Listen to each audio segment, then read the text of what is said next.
Should you invest in Mondelez International? Let's analyze it on GrowthShares.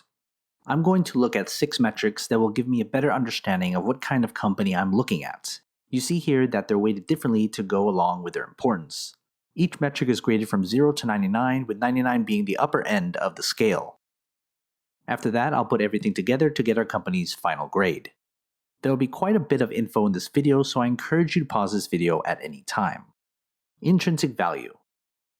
I use a discounted cash flow model to determine the fair value price of our company. While the next 5 metrics deal with how good of a business we have, the intrinsic value looks at what price we should pay for the stock.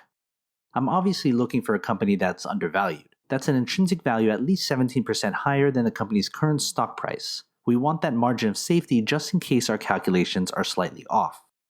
What we find is an overvalued stock. We'll have to look at the other 5 metrics to see if there's a good business behind this company.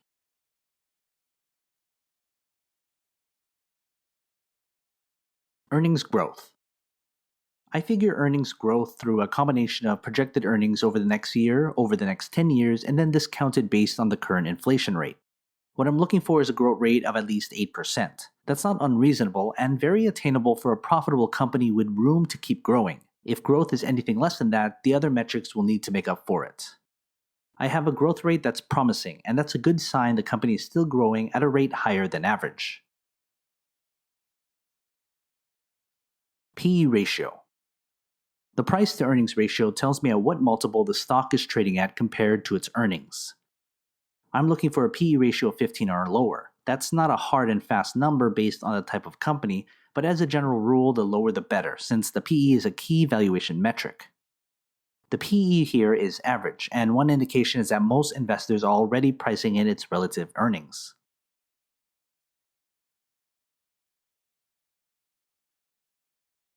Dividends. Dividends are an underappreciated metric when analyzing a company. I'm looking for a dividend yield at least 2.1%. You should get paid for simply owning a piece of the business, or else you're just speculating. That's not investing. The dividend here is promising and it fits my 2.1% minimum. But a high dividend isn't always great, so be cautious. Some companies may entice you with a high dividend to distract you from any deficiencies they may have. Return on equity.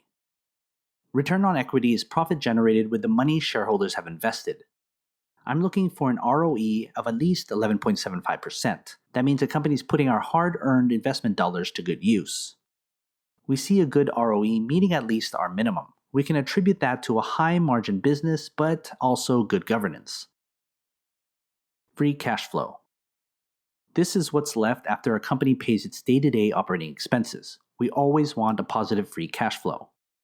I'm looking for a free cash flow of at least $17.75 billion. That's money that can be used to grow our business's market dominance through research and development and acquisitions. We have a meager free cash flow that tells me the company has no dominant position and doesn't have enough free cash in hand to capture any market share. Before we get our company's final grade, consider joining my Patreon. You'll get access to every grade from every company I've analyzed. It's updated all the time. Head to patreon.com/GrowthShares or click on the link in the description.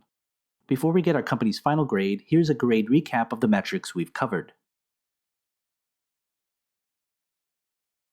I'm looking for a good company or better. That means there's a good business behind our company and the price is attractive enough for us to buy in right now. What I see is an average investment based on these grades. You could buy the stock now or wait until the business gets better or the price drops. This analysis is simple, yet an effective way to get your research started in the right direction. If you have a couple minutes, I'd love to know what kind of investor you are. Take my free survey. I left a link in the description. If not, check out my other analysis videos, and don't forget to subscribe for more.